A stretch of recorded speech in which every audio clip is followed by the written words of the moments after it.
Hi aspirants, இன்றைக்கி நம்ம முகலாயர்கள் பற்றி பார்க்கலாம். முகல்ன்றது வந்து ஒரு பாரசீக மொழிச்சொல் அல்லது அரபு மொழிச்சொல்னு சொல்லலாம். அதுக்கு என்ன அர்த்தம்னா மங்கோல்.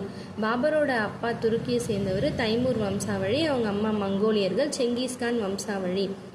இவங்களோட ஆட்சி காலம்னு பார்த்தா 1526 1857. ஆனால் பவர்ஃபுல் பீரியட் 1707 அவுரங்கசீப் வரைக்கும் தான் இருந்தது. தோற்றுவித்தவர் பாபர். ஷெர்ஷா ஹுமாயூனுக்கு அடுத்தது இடைப்பட்ட காலத்தில் ஆட்சி செஞ்சுருப்பார். அவரோட சூர் மரபு மொத்தம் 15 ஆண்டு காலம் ஆட்சி செஞ்சுருப்பாங்க. அதில் ஷெர்ஷா மட்டும் 5 வருஷம் ஆட்சி செஞ்சுருப்பார். பாபர் 1526 1530 வரைக்கும் ஆட்சி செஞ்சுருக்காரு. அவரோட முழு பெயர் ஜாகிருதீன் முகமது பாபர். பொருள் நம்பிக்கையை காப்பவர். ஆப்கானிஸ்தான் பகுதி, மத்திய ஆசிய பகுதியை சேர்ந்தவர். இவர் எப்போ பிறந்திருக்காருன்னா 1483 பிப்ரவரி 14 பிறந்திருக்காரு. தந்தை வழி தைமூர், தாய் வழி யூனுஸ்கான். செங்கிஸ்கானோட 13வது தலைமுறை வாரிசு. இவங்க தாஷ்கண்டை ஆட்சி செஞ்சுருக்காங்க. முகலாய பேரரசு உருவாக்கம் 1505 காபூலை கைப்பற்றி இருக்காரு. இந்தியாவோட பார்டரில் இருக்குது. 1526 டெல்லி மீது படையெடுத்திருக்காரு.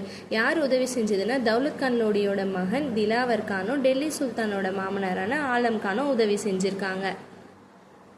ஃபர்ஸ்ட் பானிபட் வார் 1526 ஏப்ரல் 21 பானிபட்டில் நடக்குது. ஹரியானாவில் இருக்குது பானிபட்டுன்ற பிளேஸு.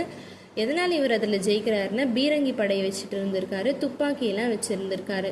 இவரோட போர்கள் என்னென்னா கான்வா போர் 1527, சந்தேரி போர் 1528, கோக்ரா போர் 1529.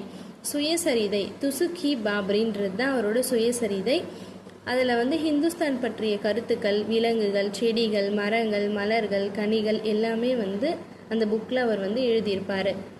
பாபரோட கட்டடங்கள், பாரசீக கட்டடக்கலையை இந்தியாவில் அறிமுகம் செஞ்சுருக்காரு. எந்த இடத்துலனா ஆக்ரா, டோலாப்பூர், குவாலியர், பியானா, கியூல் அலிகார். அதுக்கு அடுத்த வீடியோலேருந்து நம்ம கண்டினியூ பண்ணிக்கலாம் ஹுமாயூன் பற்றிலாம். இந்த வீடியோ உங்களுக்கு யூஸ்ஃபுல்லாக இருந்தால் லைக் பண்ணுங்கள், உங்கள் ஃப்ரெண்ட்ஸ்க்கு ஷேர் பண்ணுங்கள். மறக்காமல் என்னோடய சேனலை சப்ஸ்கிரைப் பண்ணிக்கோங்க.